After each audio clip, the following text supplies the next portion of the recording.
Being a dad is one of the great privileges of my life. Give my son a BB gun, and that's just about all the emotional support he needs. My daughter, on the other hand, I've heard people say that there are no differences between male and female. Those people are idiots. I'm a husband. I'm a father of 4. I host a talk show. I give speeches. I write books. I like to make sense of things. But making sense of females is a whole other matter. Even astrophysicist Stephen Hawking, who could come up with a theory on black holes, was completely dumbfounded by women. Women. They are a complete mystery. And now our culture is telling us that the differences between girls and boys don't matter. That if you identify as something, then you are that thing. How do we help our kids make sense of this when they're bombarded with conflicting messages about gender and identity? Forget trying to figure out women. The real question is, what is a woman? As you grow, your body changes from that of a young girl to that of a woman. Soon, Molly will be a young woman, having dates, going to dances in lovely romantic dresses.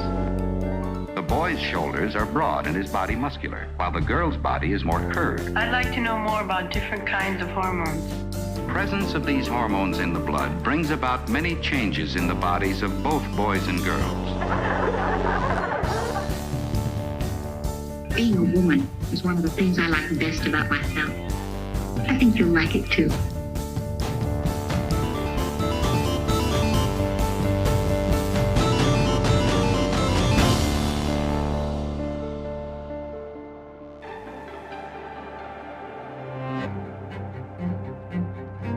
I like to come out here to think. Nature seems to always tell the truth, even when we don't want to hear it. Truth is, I'm not very good at fishing. But what is truth? Is there a truth? Is this what progress looks like? Can my boys really become girls? Do I have 4 daughters? Do I now have to pay for 4 weddings?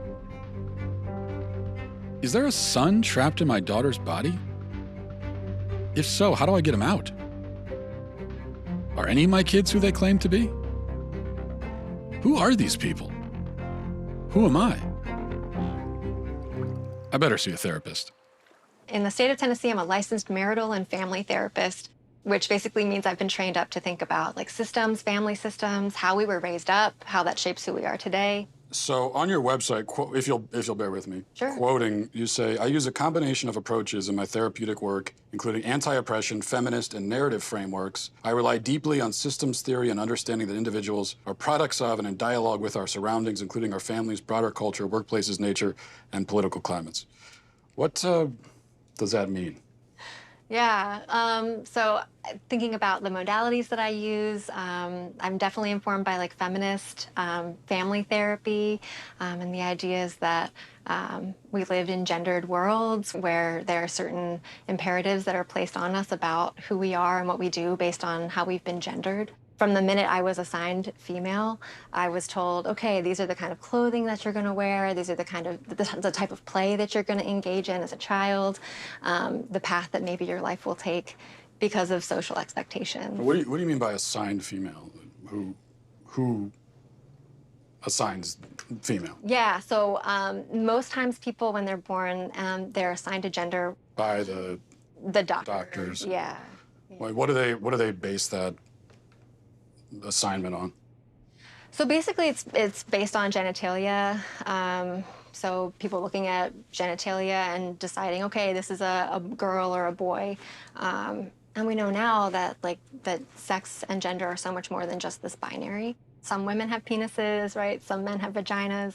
That's not how gender works. How do we know that? How do we know that that's not true? Where did we learn that from? Yeah, well, I learned that from hearing from transgender people who've said, like, oh, I'm a trans woman, and just because I happen to have a penis, right, that doesn't mean that this is like who I am as a person, or that genitalia doesn't equal gender. Who they are, their gender expression, that, yeah, a trans woman is a woman. With the fluidity of these things, how do I know if I'm a woman? You know, That's a great question. I like scented candles, and Yeah. I've watched Sex and the City. Yeah. And, Yeah.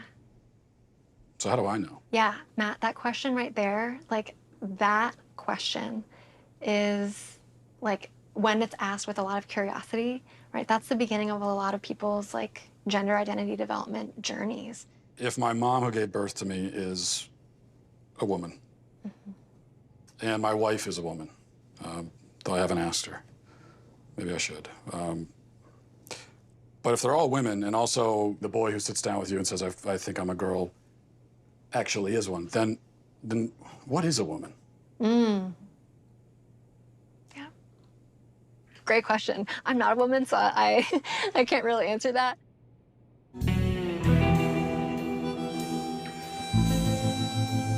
I thought therapy would make me less confused. Am I the only one feeling this way? I need to hit the road and find out.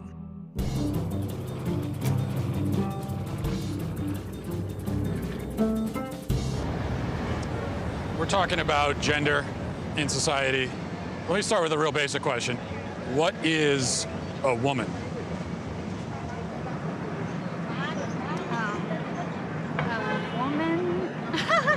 I don't want to assume, but you guys are all women? We're all women. Yes, we're women. So how would you define it, like in the simplest terms? That is hard. Yeah, it is. It is a stumper. A woman is someone that likes to be pretty and think of themselves as a delicate creature. I'm pretty indelicate. Okay. I could be a woman too. Yes, you could. Defining womanhood is just a project of someone who identifies as a woman. Yeah, but what do they identify? You see what I'm saying? What do they identify as? They identify as a woman, but what is that? I honestly don't know. It's a simple question. So why is it so hard to answer? This is going to take some serious investigation.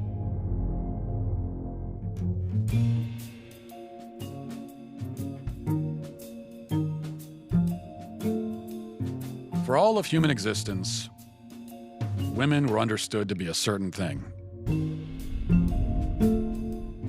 So what changed? No one can seem to answer the question now. Over 2,000 surgeries and counting, Dr. Marcy Bowers is the nation's preeminent sex change surgeon. Surely someone who does sex change surgeries can answer what a woman is.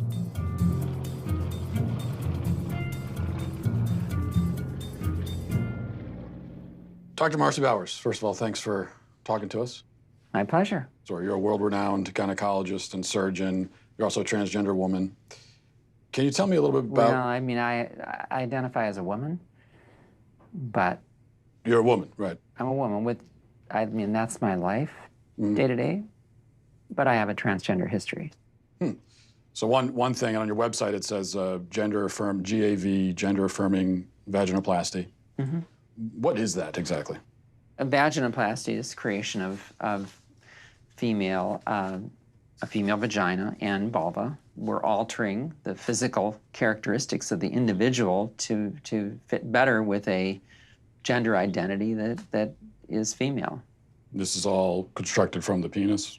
Yes, that's right. The surgeries are quite refined in the sense that they really, not only do they look like female anatomy, but they also function that way, for the most part. I mean, certainly it's a bit of a Faustian bargain. You know, it's not perfect. Does anyone ever regret their surgeries? Or, well, we know they do, but how often do people regret their surgeries? Well, actually, we don't know that they do. There are legitimate detransitioners, and there are people who truly feel that in their journey, they may have made a mistake. Now, fortunately, this is a really, really uncommon phenomenon.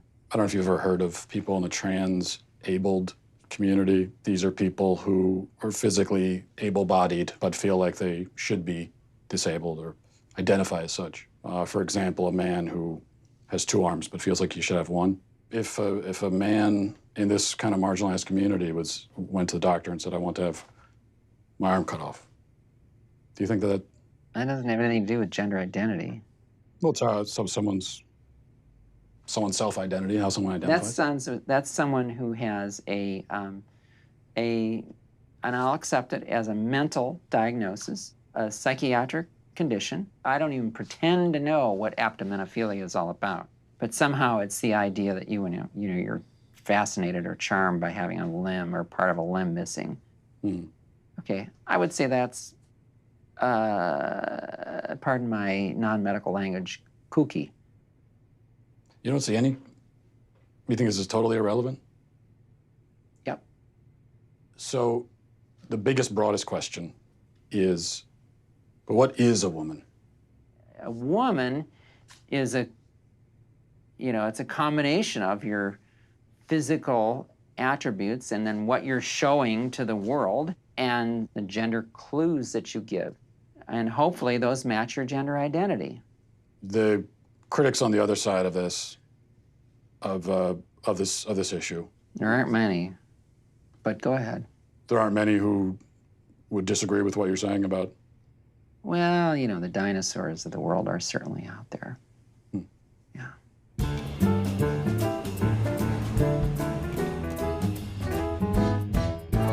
How long have you been running the shop here? 25 years. Wow. Now, you had an incident here a little while ago that went really viral online. Lots of reaction in the public. Aberdeen Councilwoman Tiesa Meskis confronted owner Don Suker about a sign he posted in his store. One day I just put the sign up over here, and he came around the corner, and I thought, okay, I recognize him. I says, oh, I recognize you. You're our new city councilman. He says, no, I'm your new city councilwoman. So it was kind of on from there. You know what? It's bullshit. No, what you're spouting is bullshit. No, it's not. Trans women are women, sir. That sign is bullshit. I've been doing this 25 years. I've never had a problem with anybody, whether they're gay, transsexual, anything. Now, you're saying councilman, this individual was saying, I'm a woman. Right. And you said you're not a woman. How do you know that that person's not a woman? How do I know? Yeah. Well, common sense. Trans women are women! Doesn't the science say that if someone identifies as a woman, then they are? No. Now, that's completely bogus. I don't care if you think you're a sheepdog and you come into my store, it don't matter to me. Just don't come in and try to shove that shit down my throat. If it makes someone feel better, what about their feelings? I don't give a shit about their feelings. I'm old. Why would I even care? If it's his truth. Well, it ain't true. You're not a scientist. You're not a gender studies major. Or are you? No. No? Okay. How do you know that you're a man? How do I know that I'm a, I guess because I got a dick. Huh. Well, I guess Don isn't overthinking it. He admits he's not a gender studies major. Or at the very least, a doctor. Maybe I should go talk to one.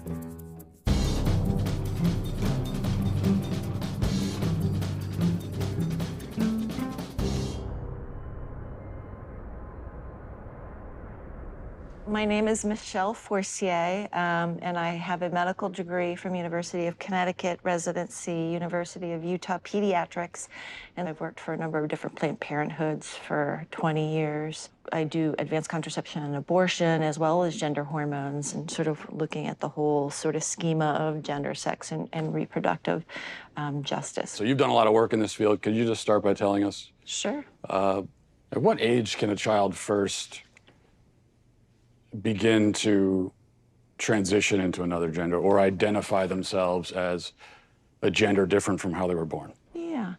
Well, I mean, there's research and data that show that babies and infants understand differences in gender. Some children figure out their gender really early, and the reason why we say, oh, that's interesting or important is because they're figuring out their gender identity is not necessarily congruent with their sex assigned at birth. When the doctor sees the penis and says, this is a male, has the sex of male, that's an arbitrary distinction? Telling that family, based on that little penis, that your child is absolutely 100% male identified, no matter what else occurs in their life, That's not correct. So what is gender affirmation care you're a big proponent of? If we walk through, a child is sitting down with you, is questioning their gender. What's the gender affirmation process? Affirmation means that as a pediatrician, as someone who says my job is to provide the best medical care for you, is I need to listen really carefully. And how I put it in words for kids so that they can understand it is, tell me your story. Where have you been in terms of your gender and your gender identity? Where are you right now? And more excitingly, where would you like to be in the future? Have you ever met a 4-year-old who believes in Santa Claus? Mm-hmm. So this is someone who believes that a fat man is traveling through the sky on a flying reindeer at lightning speed, coming down his chimney with presents. Yeah. Would you say that this is someone who maybe has a tenuous grasp on reality? They have an appropriate 4-year-old handle on the Sure. reality Agreed. that's very real for them. Agreed, agreed. But Santa Claus is real for them, but Santa Claus is not actually real. Yeah, well, but Santa Claus does deliver their Christmas presents. Well, yeah, but he's not real, though. To that child, they are. When I see a child who, you know, believes in Santa Claus, and then let's say this is a boy and he says, I'm a girl. Mm-hmm. This is someone who can't distinguish between fantasy and reality, so how could you take that as a reality? I would say that as a pediatrician and as a parent, I would say how wonderful my 4-year-old and their imagination is.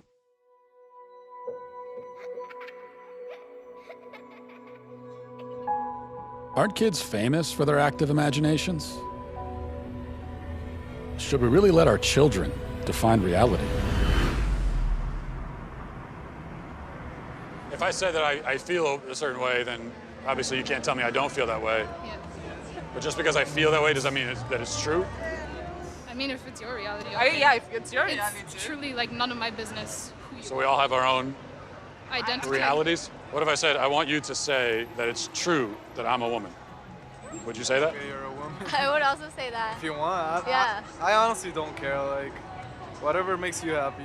What's true to you can be false to me. So like, it's like. What if I said that it's true? My truth is that you don't exist. Does that mean you no longer exist? I mean, if that's your truth, sure. I don't, because it's. But like, you do. Well, I mean, if you're saying that I do, then I do. Well, but even if I said that you don't, you still do, because we're having this conversation. I mean, are we? I think so. I mean, I thought. That's what you think. Well, I should have known it would be hard to define reality in Hollywood. I should probably look to the place where truth is the foremost pursuit, the American University.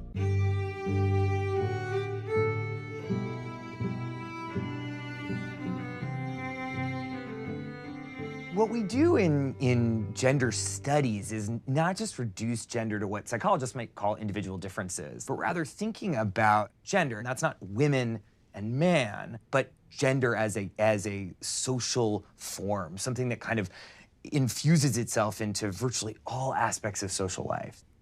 Well, let's talk about that then. I guess we should start with, we've got gender and sex, right? Yeah. What's the difference between the two? Is there a difference? I saw that in your questions and I thought, my goodness, this is what we spend an entire semester kind of thinking through. But what we tend to think about in the social sciences today is that sex refers to a set of biological characteristics and gender is a social construct or category. What I think is often misleading about that characterization is allowed to be sort of messy and complicated. But in that framing, when you split them up into these wholly discrete constructs, studies scholars, and really more specifically people who study gender and sex, we're not talking about sexuality right now. In the kind of academic universe that I travel in is that we see how deeply gendered ideas, cultural ideas about masculinity and femininity, maleness and femaleness, both in humans and in lots of other animals. So are gender and sex two different things, or? Well, I think that they both are and they aren't. I'm comfortable saying that gender and sex are two different constructs, but they're deeply intertwined with each other. We're talking about gender and sex, and there's a lot of controversies there. If we're talking about a trans woman has all of the male physical characteristics, so would that not be a male then? Couldn't we plainly say this person is a male. Well, I guess it's like, why are you asking the question? I think I want to understand sort of why that's so important. So if someone tells you... Just to sort of understand reality, you know? Well, I mean, I think when someone tells you who they are, you should believe them. So if a person says that they're a woman or they're a man, then that's them telling you their gender is. I'm not so sure what social interactions would have to do with maleness or femaleness that would. Well, I'm not even talking about social context. I'm just trying to start by getting to the truth, you know. Yeah, I mean, I'm really uncomfortable with that language of like getting to the truth. Again, in social life. Why is that uncomfortable? Because it sounds actually deeply transphobic to me. And if you keep probing, we're gonna stop the interview. If I probe about what the truth is? You keep invoking the word truth, which is condescending and rude. I'm saying to you... How is the word truth condescending and rude?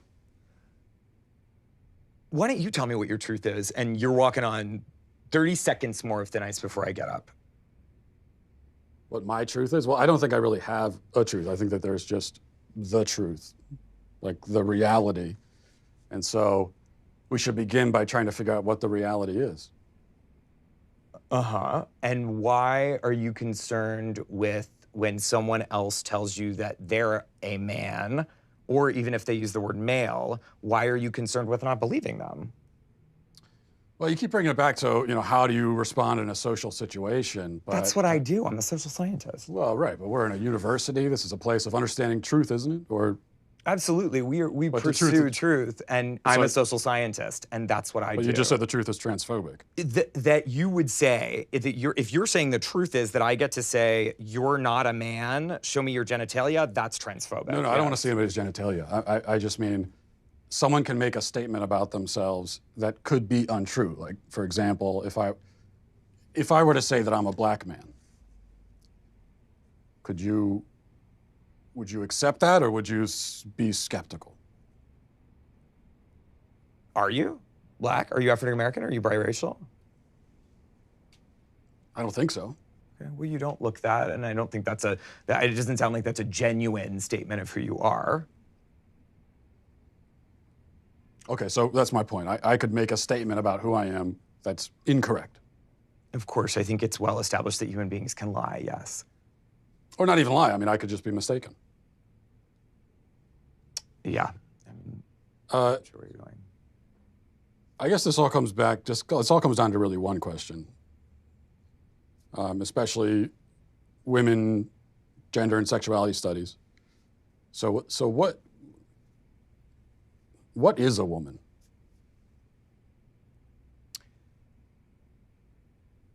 Why do you ask that question?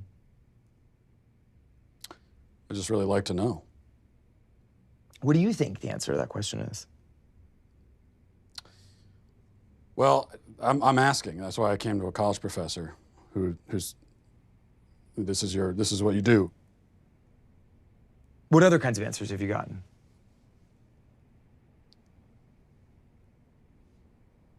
A lot of like this, where you're not answering, and I've gotten a lot of that. So I think it's interesting that you say that some of the people you've interviewed have been reluctant to answer it, and I think that has a lot to do with the questions that preceded it, and the way that you've conducted yourself in the interview. How have I conducted myself? How do you think you've conducted yourself? You just really don't want to answer the questions, do you? I came today very willing and enthusiastic about answering questions about women's and gender sexuality studies, which is the work that I do. You wanted to answer questions about women's studies, and so shouldn't the first answer you should be able to provide is what exactly is a woman? Well, for me, it's actually a really simple answer, and that's a person who identifies as a woman. But what are they identifying as? As a woman. But what is that? As a woman. Do you know what a circular definition is? I do. It's sort of like what you're doing right now, where a woman is a woman. Mm-hmm. Well, because you're seeking what we would call in my field of work an essentialist definition of gender. I think it sounds like you would like me to give you a set of biological or cultural characteristics that are associated with one gender or the other. I'm not seeking any type of definition. I'm just seeking a definition. Yeah, and I gave you one. Well, now I can say I've been to college. Glad I didn't pay for it. Is there anyone willing to give me a straight answer? Ideally, somebody with a bunch of medical degrees on the wall. Dr. Grossman, thanks for talking to us. You're a psychiatrist, medical doctor, and you've done a lot of work in child psychiatry. What is transgenderism from a psychiatric standpoint? The best way to approach it is by speaking about gender dysphoria, which is an intense loathing and discomfort with one's biological sex. They exist anywhere between 1 in 30,000 people and 1 in 110,000. It's important to distinguish those people from what's happening much more recently, which is kids that never had any discomfort or dysphoria, as it's now called, with their biological sex. And then quite suddenly, as preteens or as adolescents, they come out and they announce that they are gender fluid, or they start to question their sex. So first, let's define the terms, sex and gender. Yes, please. Sex is biology. Sex is unchanging. It's based on chromosomes. 99.999% of the cells in the body are marked either male or female. Gender, on the other hand, is a perception. It's a feeling. It's a way of identifying. It's an experience. Okay, that's subjective. It sounds like what you're saying is that if a man is male but thinks of himself as a woman, he's not actually a woman? That's correct. Male gametes. That's what makes me male. No, your sperm don't make you male. Then what does? It's a constellation. In reality, in truth, okay? Whose truth are we talking about? The same truth that says we're sitting in this room right now, you and I. No, you're not listening. If I see a chicken laying eggs and I say that's a female chicken laying eggs, did I assign female, or am I just observing a physical reality that's happening in the world? Does a chicken have gender identity? Does a chicken cry? Well, Does a chicken commit suicide? Let's frame it, because you're trying The to... chicken has sex like any biological chicken has organism. an assigned gender, but a chicken doesn't have a gender identity. So we assign female to chickens when they lay eggs? We assume they're female if they lay eggs. Now, I was told that really everyone agrees with the current approach to gender and transitioning kids and all of that. And if you don't agree, that you're a dinosaur and a bigot. So are you a bigoted dinosaur? I'm not bigoted and I am not a dinosaur. I am rooted in reality and in science. Whose reality? There's one reality. The first race that I competed against a transgender athlete was during my freshman year. And once the gun went off, the two transgender athletes took off flying and left all of us girls in the dust. Throughout all 4 years of high school, I was forced to compete against biological males. I only competed against them in the sprinting events, but I raced against these athletes over a dozen times throughout the years, and every single time I lost. Did they inch you out of medals that you would have won otherwise, or trophies you would have won? They beat me out by 20 meters out of medals, and qualifying spots, I missed out on qualifying for New England's. I had to go in the long jump and the 4x200 meter relay, so I was forced on the sidelines in my own event, and if they were not there, I would have been able to qualify. So I missed out on so much throughout my high school career. Did they win all the events or almost all the events? Between the two of them, they won every single event they competed in. How does that feel? It is so frustrating and heartbreaking because we elite female athletes train so hard to shave just fractions of a second off of our time. And going into races knowing that we will never be able to win. Feels like all that work gone to waste?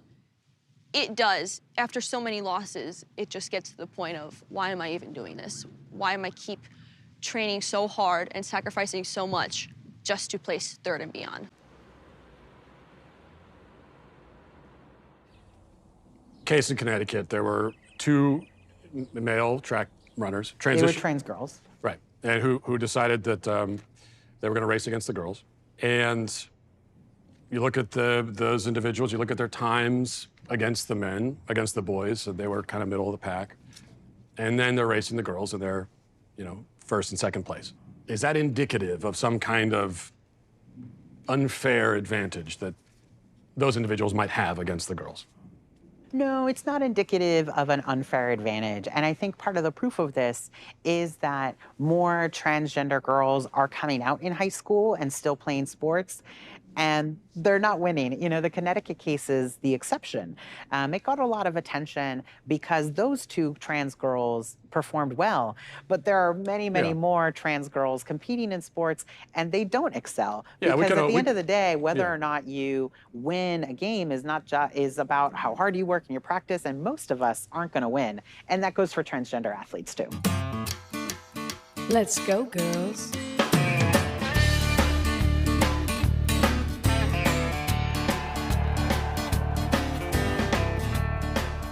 The norm is that transgender youth don't win that much in sports games. Alana McLaughlin was very appreciative for Provost to take this fight. I don't know how appreciative is now, but she got a couple punches in. It is very much the exception when a transgender young person does win. And the tap! And it's because there's not really an advantage to being trans. Only a few people are going to lead the pack. There are some slight differences, but does it translate to a competitive advantage? I think you'd be very hard-pressed to prove that.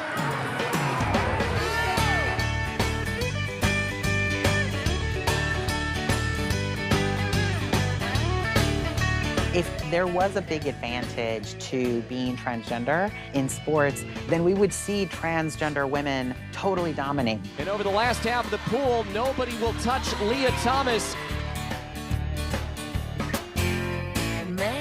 I feel like a woman. Transgender swimmer Leah Thomas breaking barriers and records. But in a new article, Sports Illustrated calls the college senior the most controversial athlete in America. Leah obviously helps us do better, right? Leah's swimming really fast. Leah's performance helps the University of Pennsylvania swim team. The feeling of winning doesn't feel as good anymore because it feels tainted. There was a lot of things you couldn't talk about that were very concerning, like a locker room situation. If you even brought up concerns about it, you were transphobic. If you even bring up the fact that Leah's swimming might not be fair, you were immediately shut down as being called a hateful person or transphobic. But there's never any conversation. The coaches don't sit everyone down and acknowledge what everyone's really upset about. So Penn actually brought in people high up in the athletic department to talk to us. They brought in someone from the LGBTQ center. They brought in someone from the psychological services. So you're upset about what's happening, and so you need psychological help. Yeah, and they told us in this meeting, they said, look, we understand there's an array of emotions, but Leah's swimming is a non-negotiable. However, we can help you make that okay. That's what we're here for. So you're anonymous for this interview. Why did you decide that you can't have your face out there saying these things? They've made it pretty clear that if you speak up about it and you say anything negative, that your life will be over in some way. You'll be blasted all over the internet as a transphobe if you come out, and then you'll never be able to get a job. Anyone who wants to hire you will look you up and see you're transphobic and your life will be over. Let's say that I identified as a woman tomorrow, and I wanted to go into the same locker room where you are. Should I be allowed to do that? As long as I identify that way? I don't know. I just feel that other women would be uncomfortable by you walking in there. Ella dice que qué tú piensas acerca de que los hombres que son transexuales usen baños de mujeres. ¿Tú crees que está bien? No. Pero dilo. No, porque tienen ver. Controversy at a health club in Koreatown over the issue of gender. That's right. Video of spa goers complaining was posted on social media. I just want to be clear with you. It's okay for a man to go into the women's section, show his penis around the other women, young little girls underage. Your spa, we spa, condone that. Is that what you're saying? Like I asked. It's so he can stay there. He can stay there? What sexual orientation? I see a dick. Police identified the person involved as 52-year-old Darren Morager of Riverside County. Morager, who has been a registered sex offender since 2006, now faces 5 felony counts of indecent exposure. Hello, I'm Congressman Mark Takano. Trans Month of Visibility is a time to recognize the strength, diversity, and resiliency of the transgender community. Together, we can make our country and our world a more accepting place by speaking out against transphobia at the source and supporting the trans community by getting the Equality Act signed into law. Congressman, thank you for being here. Thanks for joining us. You are the first member of Congress who's a member of the LGBT community and also a person of Asian descent. You're also a big proponent of the Equality Act. Yes. What is the Equality Act? If you were to just summarize it very briefly, I know it does a lot. The most simplest way to talk about the Equality Act is that it simply amends the 1964 Civil Rights Act to include sexual orientation and gender identity. So public accommodations is one area. What's a way that someone who's LGBT could be discriminated in public accommodations currently? Currently, you know, public accommodations is the whole area of, you know, hotels and motels and... Bathrooms and sports teams, is that...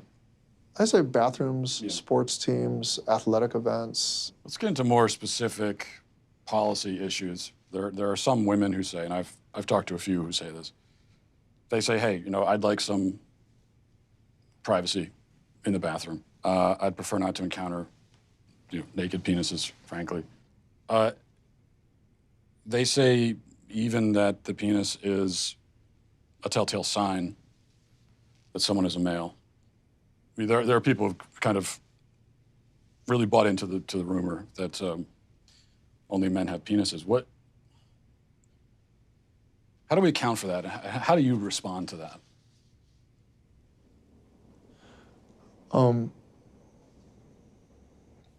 Well,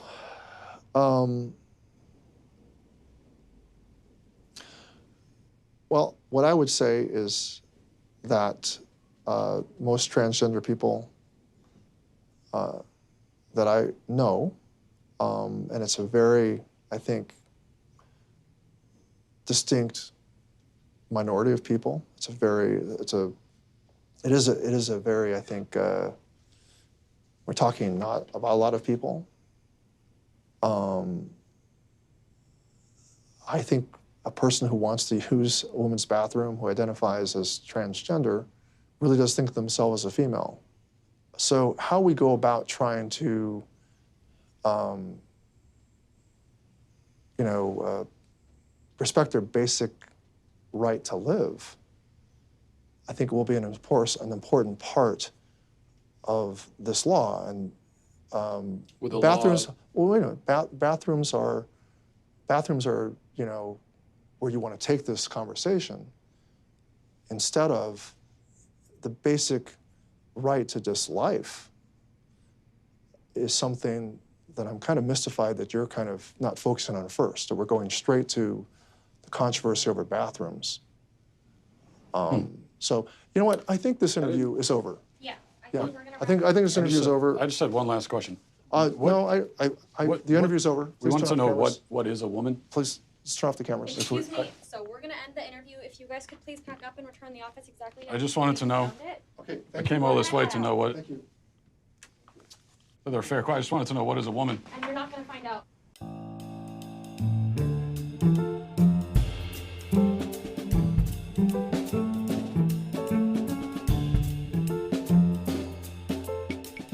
My trip to California isn't providing many answers, but at least I'm making new friends. You worry about kids walking around out here? No, because I raised 2 daughters. They're 2 of the most well-adjusted adults. They grew up around naked people, and there's been studies that have shown that children raised around non-sexual nudity actually have fewer hang-ups when they're adults. People do have hang-ups. There's a lot of things hanging right now during this conversation. Can anyone be any gender they want to be? Can a man become a woman if he wants to be? I leave that, I mean, what people do, that's personal choice. People can live the life they want to. I'm trying to live the life I want to, an authentic life, and I can see that's that. why I respect other people's rights and to choose what they want to do. Well, why are you asking a gay man as to what it means to be a woman? You should be asking women what it means to be a woman, especially trans women, what it means to be women. I'm asking all kinds of people. Can't anyone have an opinion about it? Only people who are women. Gay men don't know nothing about what it means to be a woman. Have you told gay men here in San Francisco that they're not allowed to talk about this? No. But it's not like I come around and say what a gay man is allowed to be. So you're saying if you're not a woman, then you shouldn't have an opinion? Where does a guy get a right to say what a woman is? Women only know what women are. Are you a cat? No. Can you tell me what a cat is?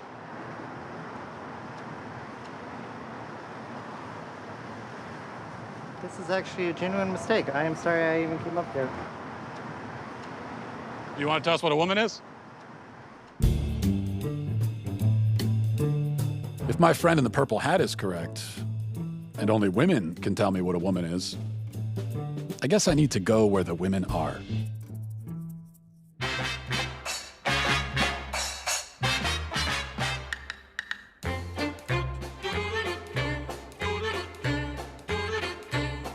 What is a woman? Can you tell me that?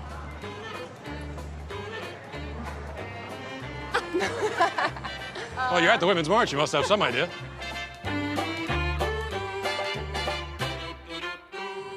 So, I see girls, vagina. Does that mean that they're the only people who can get pregnant? If men could get pregnant too, I think they'd want the right to choose. But men can get pregnant? We're saying someone who was born as a woman but identifies as a man. Is that a man? Real man. It's a real man. Yeah. So men can get pregnant. Yes, if we're saying yes. If they have the parts to do so. Is it just women that give birth, or is it? Or I guess, yeah. So men can give birth too? With a vagina. But that could be a man or a woman. Well, I mean, I think that's the whole point, right? That it's fluid. The way that we define these things changes a lot. What are you doing here? I'm asking these questions. Okay. I'm trying to figure out what a woman is. That's why I'm here. And this is the Women's March. I figured this is a good place to find out.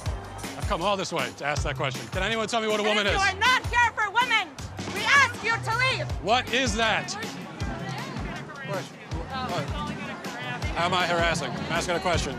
Our bodies, our choice. Whose body? Our bodies, our choice. Our bodies, our choice. What is a woman? Can anyone here at the Women's March tell me what a woman is? How about you tell me what a woman is and I'll put a mask on? Sir, tell me what a woman is and I'll put a mask on.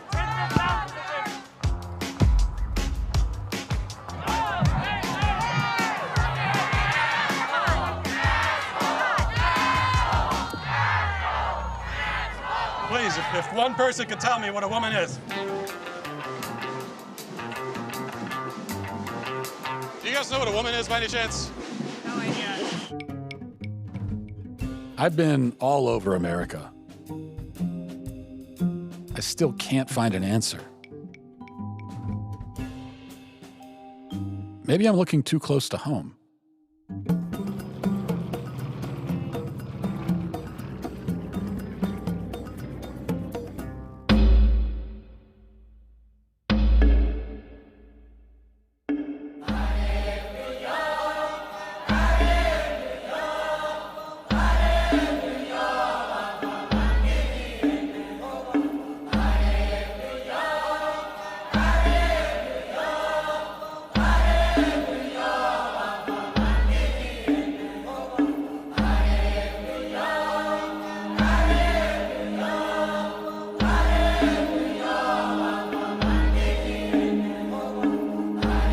Came a long way to come and talk to you guys, thousands of miles from America. So thank you for inviting us into your tribe, first of all. I can say it is my pleasure to meet you and feel most welcome, but you're here to learn with me. I'm here to learn with you too. Great.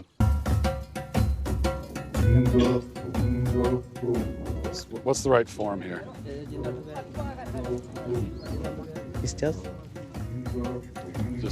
with the elbow? Yeah. I mean, they're laughing, so I guess it's not good, but I thought it was pretty good. Not good enough to be a man yet in your tribe, but what does a man do? What are his roles within the tribe? The role of a man you need to work for your woman. Secondly, to have children. If you have children and you don't have something to feed them, you are not still a man.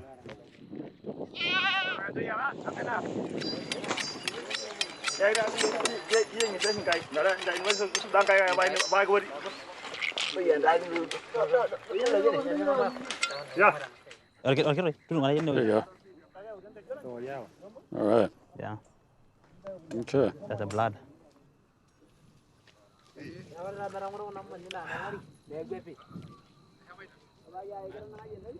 was the best raw kidney I've had in my life.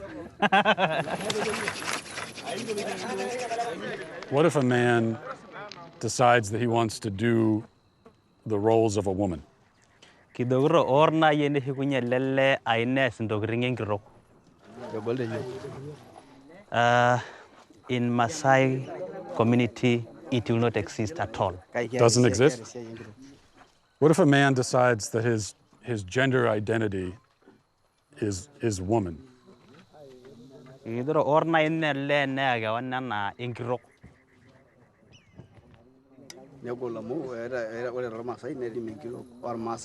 A woman has its own duty, and a man has its own duty, and a lady cannot do the duty of a man, and a man cannot do a duty of a woman. Can a man become a woman? No. No? No. What about a transgender? Transgender?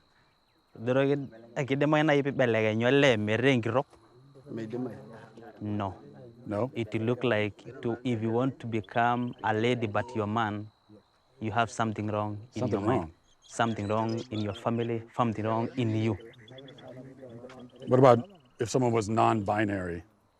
Come again? Non-binary? Do you know, like non... Like someone is you're not a woman, you're not a man. Yeah, someone is neither. There's something else. Is that?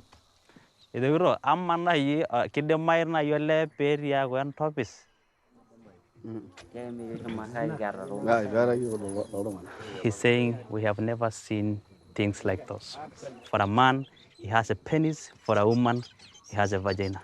So we know this is a lady, this is a man. What if it's a woman with a? What if it's a woman with a penis? Both. Is that?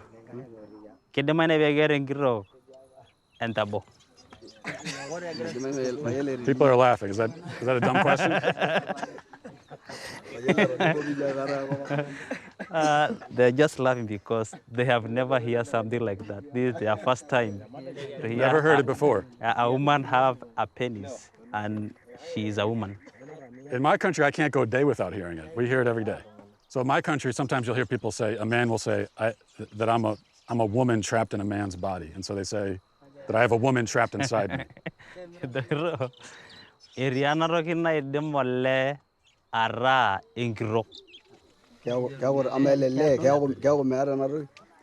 They want to know a woman has the breast.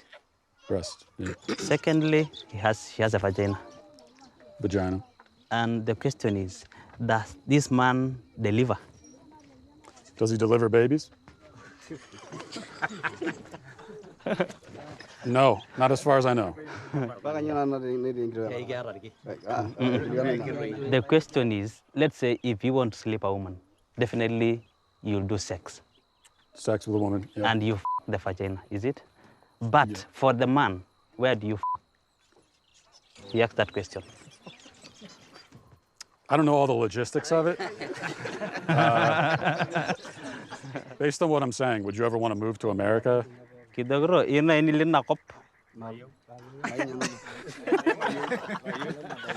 They said no, never. What is a woman, if you had to give it a definition? She's saying a woman delivered, a man cannot.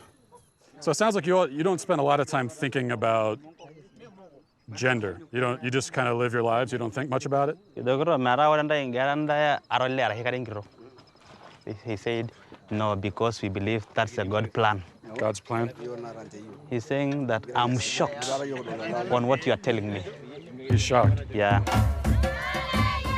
The Maasai people don't think much about gender, but they have a firm sense of their identity. It's clear that gender ideology is a uniquely Western phenomenon. So where did all this come from? Who came up with it? And why? Matt, I want to show this to you. You're a parent, right? Okay? It's perfectly normal for 10 years and up. Here's just one page I want you to see here.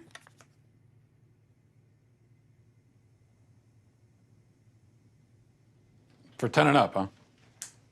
It's unspeakable what these people have done to our children. When did that start? When was it decided that we need to start teaching kids about this stuff at such a young age? So I'll answer that with one word: Kinsey.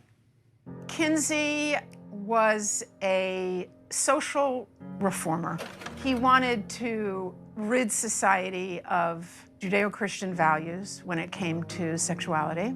And he worked very hard to do that, and I would say he succeeded. Kinsey would be very happy with our culture today. His idea was that children are sexual from birth, that we're all inherently sexual creatures from cradle to grave. He believed that true happiness is found in a life of perverse sexual experimentation, no matter the age. What came out is that his research was fraudulent. Kinsey based his fraudulent conclusions on data he collected from convicted sex offenders and child molesters. His research was conducted in prisons, not everyday America. He also performed horrific sexual experiments on children, some under the age of 1. His most influential book, Sexual Behavior in the Human Male, contains an infamous chart called Table 34, which documents the orgasms of very young kids, including babies as young as 5 months old. But instead of suffering the consequences for his heinous actions, he was and still is celebrated by academia and Hollywood. His ideas form the foundation for sexual education in public schools today. How do we get from this to you can choose your own gender? Okay, well now we have another very important character, and his name was John Money. John Money was a psychologist and professor at Johns Hopkins University. Gender ideology was his brainchild. In fact, he coined the terms gender identity and gender roles. And according to Money, babies are gender neutral at birth, and ultimately environment determines whether a person is a man or a woman. Money was telling the world about his theory that a boy could be raised as a girl and do just fine, and vice versa. And so Money tried out his theory on 2 young twin boys, the Reimer twins.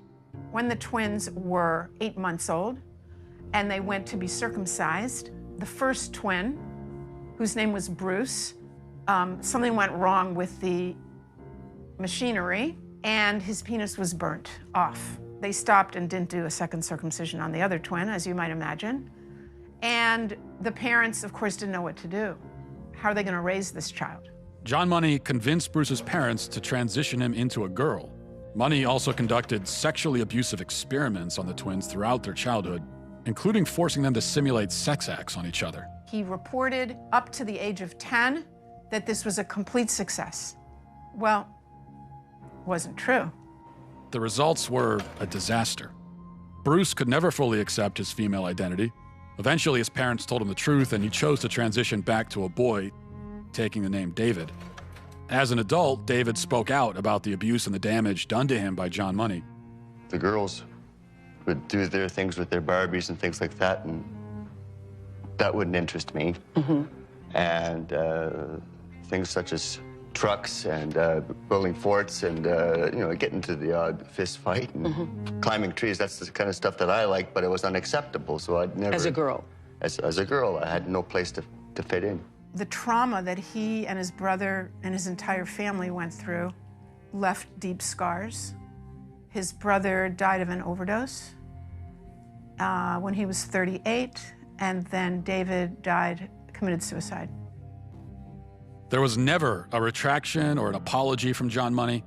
Instead, his ideas were adopted by mainstream psychology, and they form the basis of gender ideology today. Why don't more people know about John Money and Alfred Kinsey? Evidently, There are forces that don't want this information out.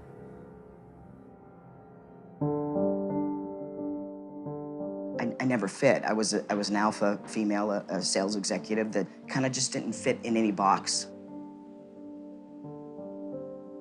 When psychologists or somebody that I was in love with or whatever said that I was in the wrong body, I started to think, well, maybe I am.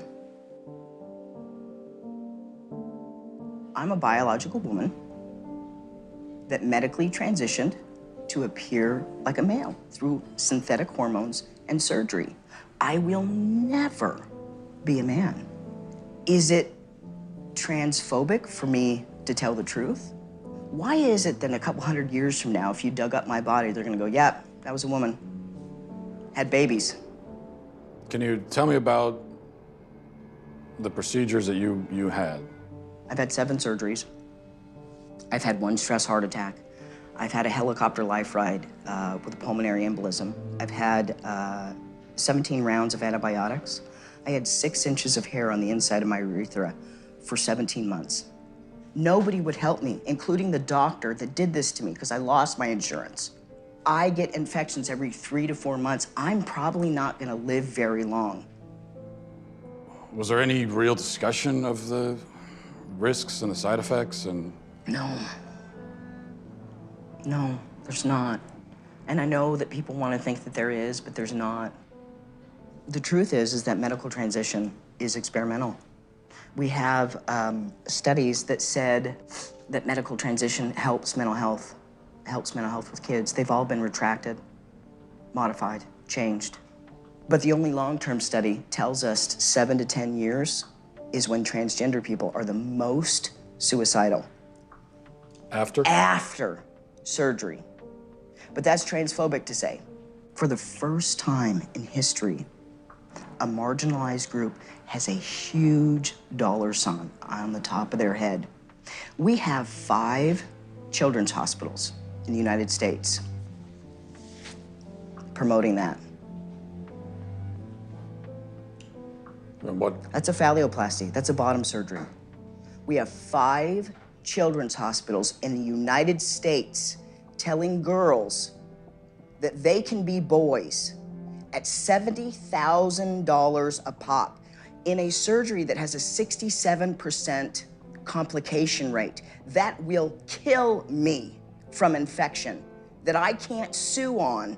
We're butchering a generation of children because nobody's willing to talk about anything. I have 3 kids. At the age that they're doing this to kids. I'm not transphobic. I love my kids, and I love other people's kids, and you should too. This is wrong on so many levels. Can kids consent? Do you think kids are capable of consenting to this? No, they're not. Being a parent is loving the hell out of your kids and helping them see around corners. What's the youngest patient that you've operated on? The youngest patient I've done vaginoplasty on is age 16. Do you worry that minors just don't understand enough about themselves? They're not neurologically developed enough yet to make permanent life-altering decisions? Absolutely not.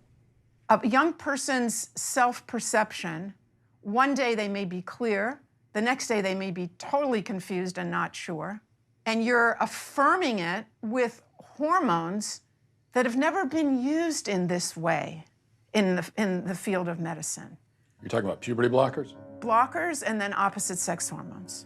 And at what age does the medical transition begin with medication? So medical affirmation begins when the patient says they're ready for it. So that could be a kiddo who is just starting puberty and panicking because they're getting breast buds or their penis is getting bigger and busier and they're worried about all kinds of masculine changes. And that way, puberty blockers, which are completely reversible and don't have permanent effects, are wonderful because we can put that pause on puberty. Just like if you were listening to music, you put the pause on and we stop the blockers and puberty would go right back to where it was. The next note in the song just delayed that period of time. You can just pause puberty. No, you can't. And then pick it up. No, you can't. In the future. No, you can't. How many studies do they have, long-term studies, on hormone blockers with children? None. I just spoke a month or two ago with a mother whose 14-year-old daughter was put on blockers. They discovered after 2 years, this 14-year-old girl has osteoporosis. That's something that, like, old women get. How can doctors assure parents that a certain medicine is totally safe if, based on what you're saying, they can't possibly know that? How can they be removing the healthy breasts of 15-year-old girls? How can they be sterilizing kids? How can this whole thing be happening, Matt?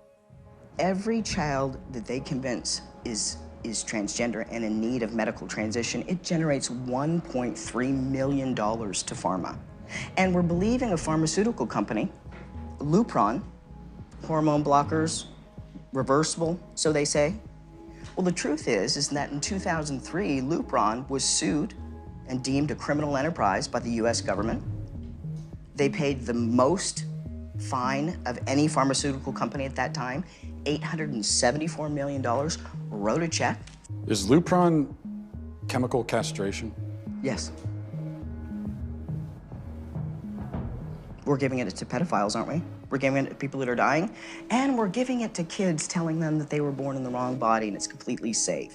One of the drugs used is Lupron, right? Which has actually been used to chemically castrate sex offenders? You know what? I'm not sure that we should continue with this interview because it seems like it's going in a particular direction. Well, you're a medical professional. I am a medical professional. So you don't want to talk about the drugs that you give to kids, or? Again, I'm a physician and I use medication. You're choosing exploitive words. Drugs I give to kids. I'm choosing a chemical word that was in a dictionary. That's not a correct term for puberty blocking. I could like look it up on my phone, but I'm pretty sure if I looked it up, like you can look it up on your phone. It says medical definition: the administration of a drug to bring about a marked reduction in the body's production of androgens and especially testosterone. And I'm saying, as a pediatrician who takes care of hundreds of these kids, when you use that terminology, you are being malignant and harmful. I mean, there are some who would say that giving chemical castration drugs to kids is malignant and harmful.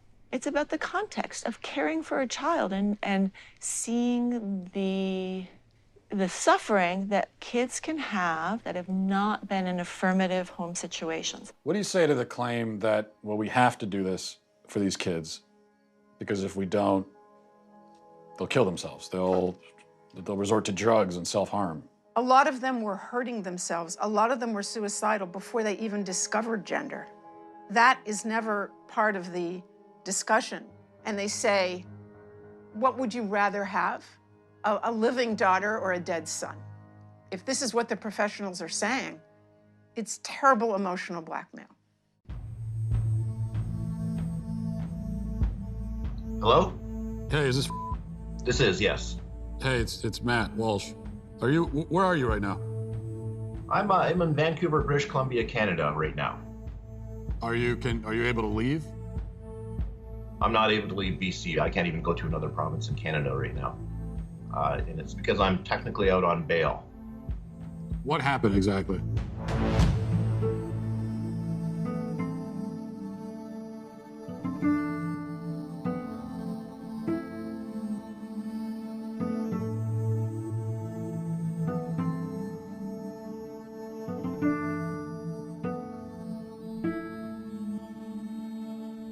How exactly did this get into the courts to begin with? Right, so what happened is we set up a meeting with BC Children's Hospital. And according to the BC Children's Hospital website, there's going to be a thorough evaluation, and I'm thinking, good, this is going to be the end of it all. They're going to clearly see that my child is not the opposite sex. So my ex-wife brings my child into BC Children's Hospital.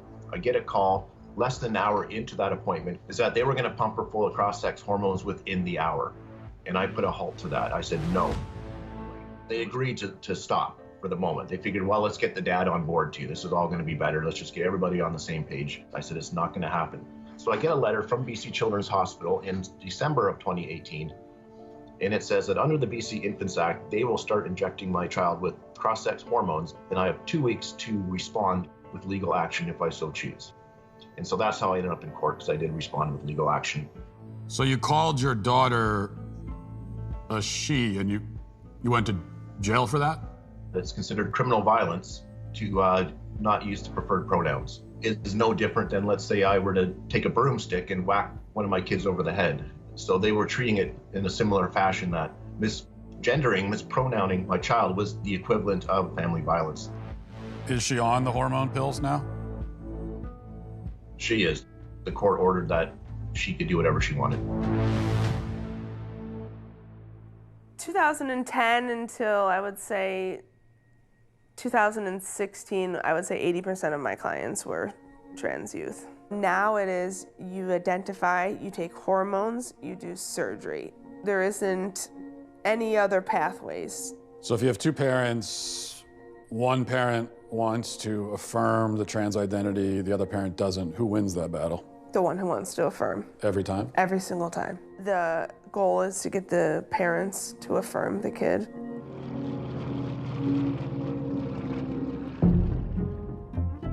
There's no such thing as a gender-affirming therapist. That's a contradiction in terms. Why? Because you don't affirm if you're a therapist. It's not your business to affirm. You come to see me because there's something wrong. Maybe you come to see me because a destructive element of you is wreaking havoc in your life. I'm on the side of the part of you that wants to aim up, man. That's what I'm on the side of. Okay, now I don't know what that means in your case, but we're gonna talk about it. Am I gonna affirm what you think?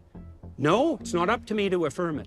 You don't get a casual pat on the back from a therapist for your pre-existing axiomatic conclusions. That's not therapy. That's a rubber stamp. Is anybody at any point explaining to these kids the real long-term consequences of hormones and puberty blockers? I don't think they're explaining it to the kids, so that has frightened me, that it's become, that we're even talking to the kids about it at 10. We're presenting it in schools. So this generation, they're the lab rats. Biological sex, binary. It's been binary for like 100 million years, longer than that. Temperament is not binary, temperament or personality. So it's gender. Temperament is gender? Well, gender is not a good word because it's vague and it isn't measurable. So do we need it? Why can't we just say temperament? What do we even need the word gender for? Well, I don't need it. Yeah. But what I would say is that people who talk about the diversity in gender are actually talking about diversity in personality and temperament, but they don't know it. You can have a masculine temperament if you're a woman. Maybe 1 in 10 women have the average temperament of a man. And you can have feminine men temperamentally. And it's not that uncommon because the differences between men and women temperamentally aren't that great. There are masculine girls. There are feminine boys. What are we gonna do about that? Carve them up? You as someone who started your professional life, you know, transgender care. Yeah. Now you're sitting here talking to me. And I'm a dangerous man, I've been told. Mm-hmm. Are you worried about reprisals? Are you worried about how this is gonna play among your professional peers? I am worried that I can't have conversations with any other peers. I don't know any other peer that will speak to me around these things, that question it. I just don't think developmentally this is helpful to our children. You step wrong as a therapist, you say the wrong thing once and like your bloody career is over. And now it's the same with physicians. How's that gonna work? You're gonna go have an honest conversation with your physician when he's terrified out of his mind that he'll say something politically incorrect during the diagnostic processes? Hey man, you're sick with whatever you wanna be. See you later. You want a prescription for something?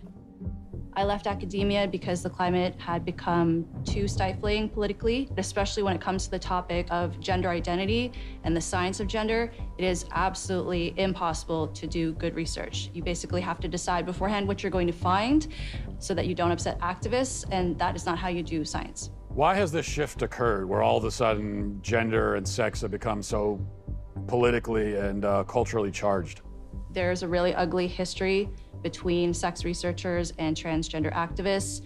In the past, if any sex researcher spoke out about science that went against activist orthodoxy or particular narratives that activists wanted to promote, they would basically have their personal and professional reputations ruined. So what you see is that only experts who toe the party line and say the things that activists like, those are the people who get attention, those are the people who get lifted up in the media. And also, I would say people are incentivized to go along with the activist narratives and gender ideology because that helps their career. Trans is very cool.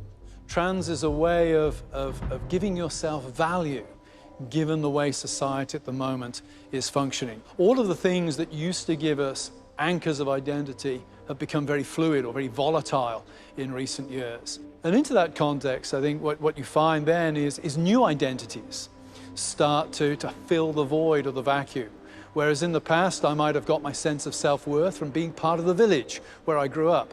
Now I might get my sense of self-worth through being part of the online community that I connect with, or part of the sexual identity community. So now we are seeing kids that are identifying as animals going to school, and they are purring instead of answering questions, and they meow, and the teachers are not allowed to question it because it's considered a queer identity. So you have kids that are going to school and they're saying, I'm a cat. Mm-hmm.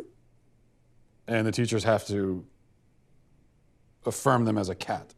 Yes, so it's the not schools just are like the young ones. literal zoos now, basically. They are.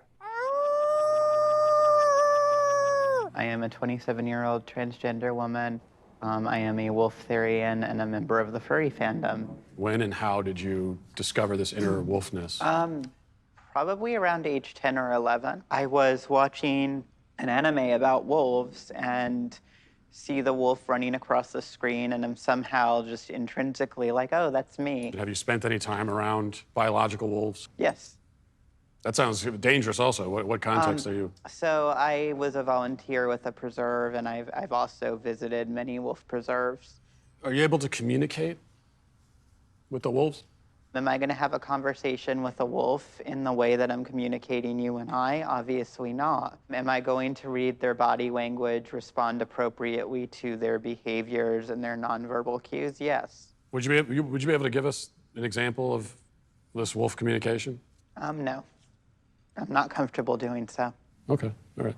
How exactly have these ideas become so pervasive? First of all, I think we need to remember that in the West, at least, we have it drilled into our minds from childhood onwards that personal happiness is the key to individual flourishing. Secondly, we think of ourselves in psychological terms. I am my feelings. And in order for me to be happy, I have to be able to express my feelings. I have to be outwardly that which I feel myself to be inwardly. Thirdly, we're taught that interfering with somebody else's happiness is very bad. We need to acknowledge that there are powerful lobby groups, powerful cultural and political lobby groups driving this thing. Hollywood is pressing LGBTQ+ matters in so many movies. We're seeing it in the way Amazon sets up its algorithms.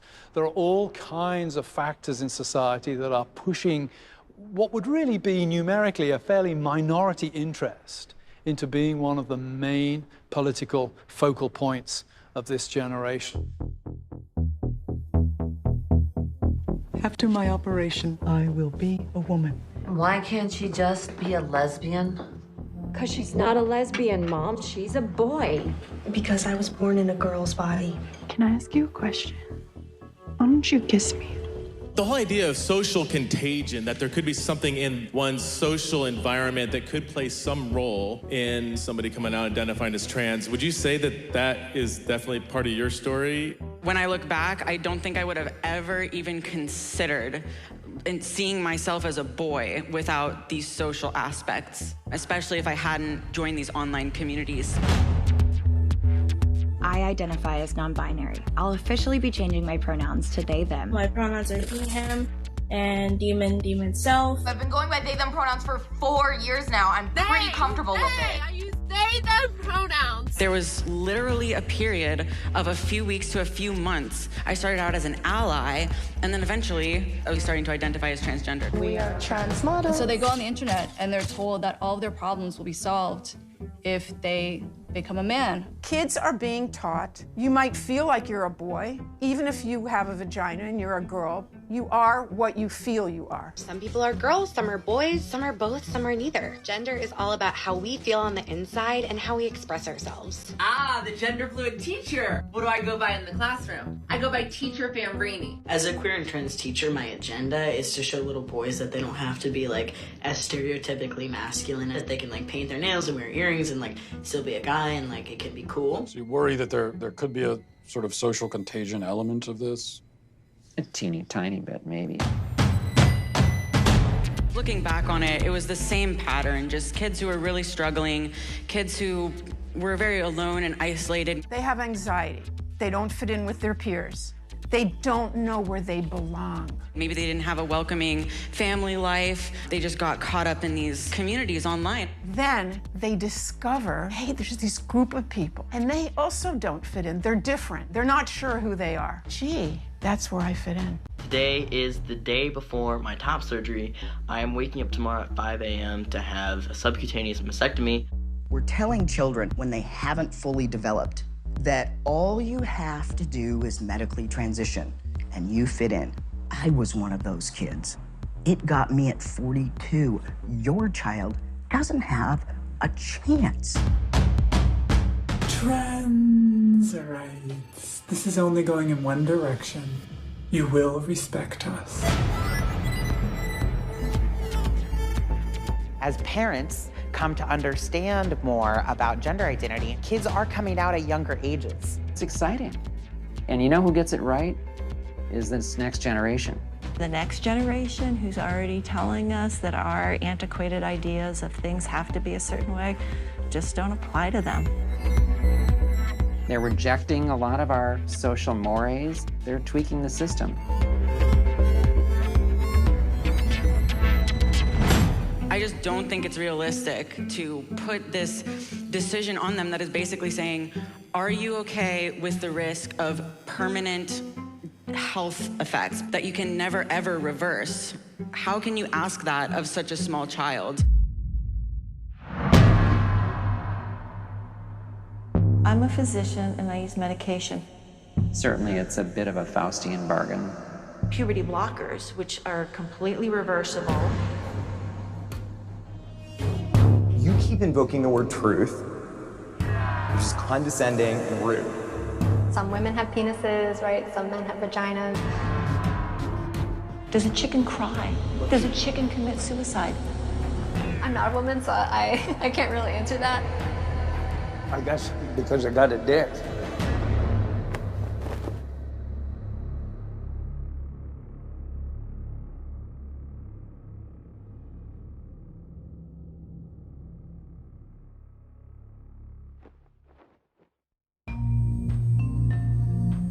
Somehow this madness has infected our entire society. Am I the crazy one?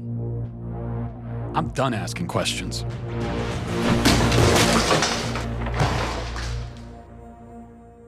Tanner Cross is on administrative leave for what he said about gender identity. He said he would not call a student who's transgender by their preferred pronoun. I can't lie to children, and I got to also represent a whole community that believes in biological facts and scientific facts. And I can't do that to kids. You get into teaching because you love kids. This policy started coming into play and I was like, wait a minute, it's causing me, I'm gonna have to lie to my kids, the ones I've always wanted to protect. Do we have assaults in our bathrooms or our locker rooms regularly? To my knowledge, we don't have any records of assaults occurring in our restroom.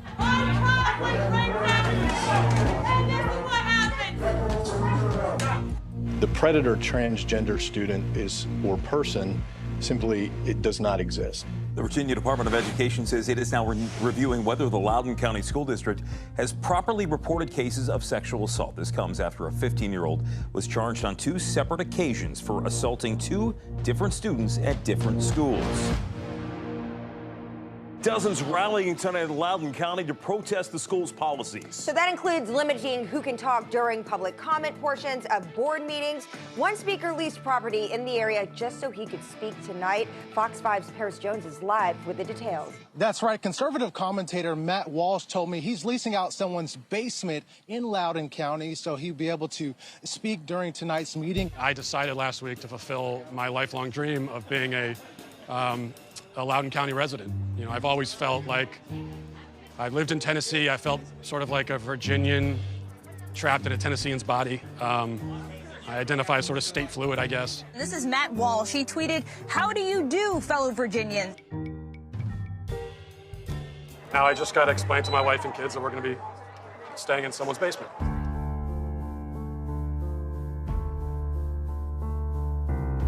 They tried to muzzle me by not allowing me to speak. And when that didn't work, they tried to muzzle me with a mask. I would thank you all for allowing me to speak to you tonight, but you tried not to allow it, yet here I am. Now, you only give us 60 seconds, so let me get to the point. You are all child abusers. You prey upon impressionable children and indoctrinate them into your insane ideological cult, a cult which holds many fanatical views, but none so deranged as the idea that boys are girls and girls are boys. By imposing this vile nonsense on students to the point even of forcing young girls to share locker rooms with boys, you deprive these kids of safety and privacy and something more fundamental too, which is truth.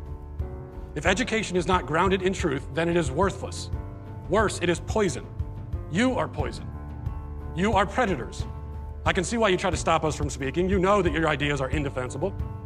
You silence the opposing side because you have no argument.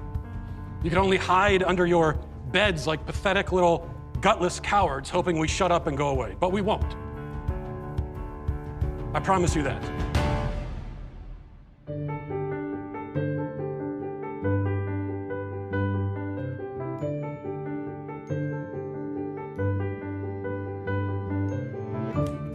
Johnny's a boy with a big imagination.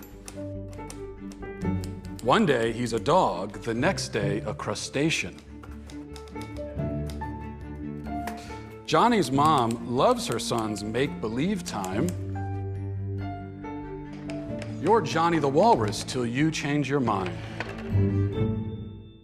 Matt Walsh is out with a new children's book. The book is called Johnny the Walrus. What is this about? It sold out on Amazon in a few hours. So I have embraced my true calling as a children's author, hence the cardigan. The book is about a little boy who's very imaginative and playful, and like I have 4 kids, and they all have an imagination. Yeah.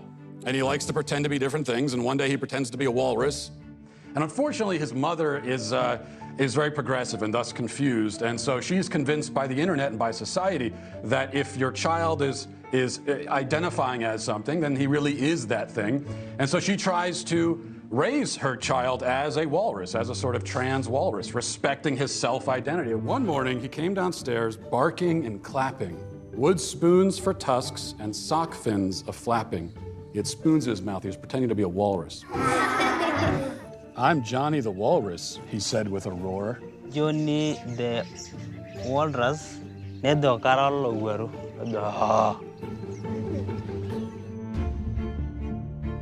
This is a hot topic. Yes. That's a good thing, right? Yeah, absolutely. It's good for us to have these conversations so people open their minds and relearn and unlearn to what we've been taught. So I want this to be a safe place to talk about and learn. As you can see, there's an ongoing evolution of language and how people can identify. My next guest, author and conservative host of Daily Wire's The Matt Walsh Show, talking about his recently published children's book that has since been removed online by a popular large retail chain.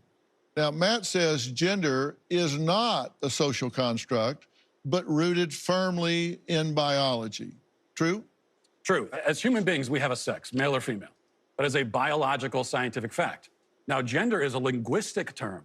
Words have gender. People don't. You can have whatever self-perception you want, but you can't expect me to take part in that self-perception or to take part in this kind of charade, this theatrical production. You don't get your own pronouns, just like you don't get your own prepositions or your own adjectives. You know, it's like if I were to tell you, my adjectives are handsome and brilliant, and no matter whenever you're talking about me, you have to describe me as handsome and brilliant because that's how I identify. So you think it's a delusion? Well, this is one of the problems with this left-wing gender ideology is that no one who espouses it can even tell you what these words mean. Like, what is a woman? Well, can you tell me what a woman is? No, I can't. Womanhood is something that is an umbrella term. It includes people that describes what? People who identify as a woman. What is that? was to each their own. Each woman, each man, each person is going to have a different relation with their own gender identity and define it differently. So you that's want to the reduce problem. women, you want to reduce men down to maybe just their genetics, our genitals, our chromosomes, right? That's what you're saying. You want to do is that's what you want to do is appropriate women. You want to appropriate womanhood, and turn it into basically a costume that could be worn. Joining us on stage is Dr. Susie Denbo, Associate Professor at Kent State University. Dr. Denbo, how do you feel those who oppose using pronouns are taking the wrong approach in this conversation?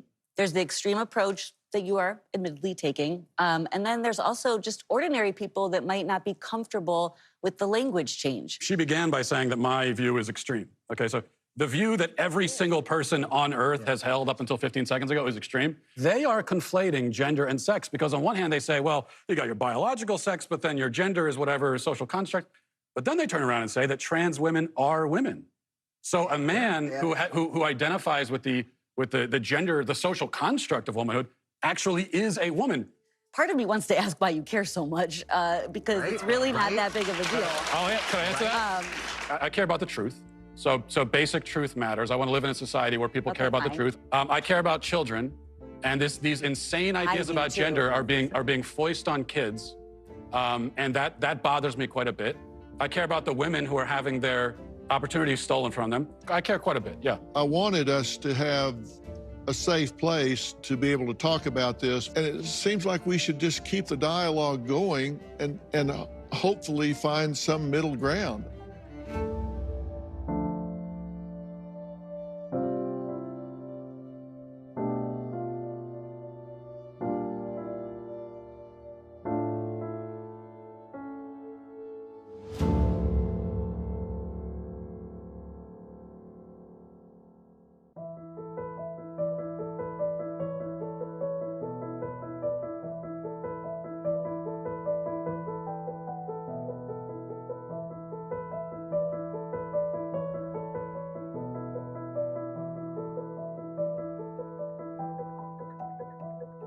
What do you say to parents? A parent comes to you and says, my 8-year-old son is telling me he's a girl. Yeah, great. You're gonna have him do an experimental procedure that creates the most suicidal ideation of any other population 7 to 10 years after, transition. And here's what I tell parents. You don't have the right to medically transition your child. We have no research on long-term hormone use. We will be seeing the first generation of long-term hormone use. And we already know, at least with 10 years of hormones, you're giving yourself cancer. What's your message to parents who are trying to cope with this? The first thing is to tell parents that they're not alone. It is our responsibility as a parent to be the frontline defense for our children. And I know with my child, a lot of people will say, was it worth it? Because you now seemingly have lost your child. And I'll say, yeah, but at least I've saved my conscience and my morals and my convictions. And when my child turns 25 and says, Dad, where were you? I'll say, I was there. I was fighting as hard as I could. I was not prepared to let this happen.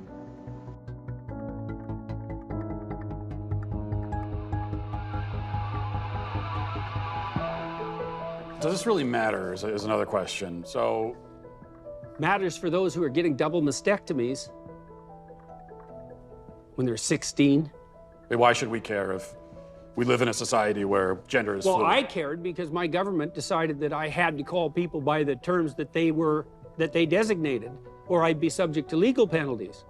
It's like, no, I'm not doing that. I don't care what your reason is. You don't get control of my tongue. We live in a climate now in which no one seems to care about the safety of women and girls who are going through a very developmentally challenging time in their lives. They may not want to share spaces with their male peers. I would not be surprised in a few years, there will no longer be women's sports. It will literally be men's sports and transgender sports. The question being asked by the trans person is a legitimate one. How can I be happy? The answer being given by having my body transformed to look like the other gender, by having myself pumped full of hormones, clearly isn't working. And we have to find a better and a more humane way of dealing with individuals who are struggling with gender dysphoria. I have the utmost compassion For people who suffer from gender dysphoria, it's a nightmare for them and their families. The vast majority, up to 90% of kids, if they go through a normal puberty, they're gonna be okay. They will be at peace with their bodies, and they will have avoided dangerous and experimental medical interventions and surgeries. Maybe we're up against a battle here, up against a hill that perhaps, we're not gonna necessarily win today, but if we don't pave the way for a win, we'll never get there. So we're going on this journey. Boys can be girls, girls can be boys, men can be women, women can be men. It makes me wonder, what is a woman? What is a woman? A woman is someone who claims that as their identity. It could be many things to many people. I think the question really brings up the fact that it is pretty relative, right? That if you ask women across race, across identities, across class, across culture, you will get a different answer. Some of it is, based on biology. Some of it is based on hormones. Some of it is based on what you wear and how you present yourself. A woman is not anything in particular. There's no one particular thing. There is not one particular thing. A woman is someone who says that she is a woman and transitions to be a woman. Who says that she's what? Can you define the word woman without using the word woman? It's actually kind of like, it's a curious question, but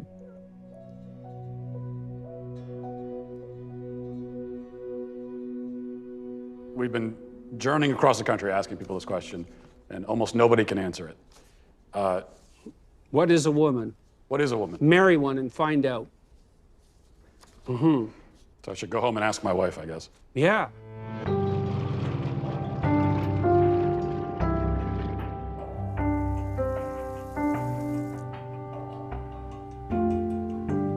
Hey, I've been meaning to ask you something. Uh-huh. What is a woman?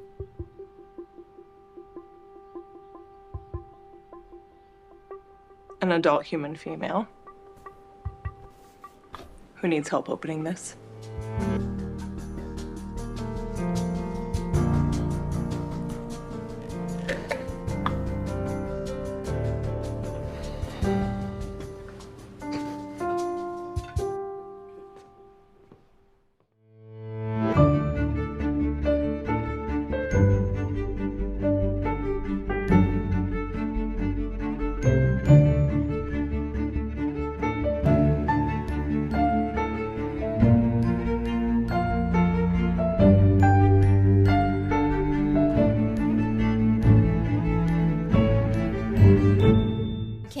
Provide a definition for the word woman. Can I provide a definition? No. Yeah. I can't. You can't? Not in this context. So I'm not a biologist. The meaning of the word woman is so unclear and controversial that you can't give me a definition? Senator, in my work as a judge, what I do is I address disputes. If there's a dispute about a definition, people make arguments, and I look at the law and I decide. Well, so I'm not. The fact that you can't give me a straight answer about something as fundamental as what a woman is underscores the dangers of the kind of progressive education that we are hearing about. Just last week, an entire generation of young girls watched as our taxpayer-funded institutions permitted a biological man to compete and beat a biological woman in the NCAA swimming championships. What message do you think this sends to girls who aspire to compete and win in sports at the highest levels? Senator, I'm not sure what message that sends. If you're asking me about the legal issues related to it, those are topics that are being hotly discussed, as you say, and could come to the court.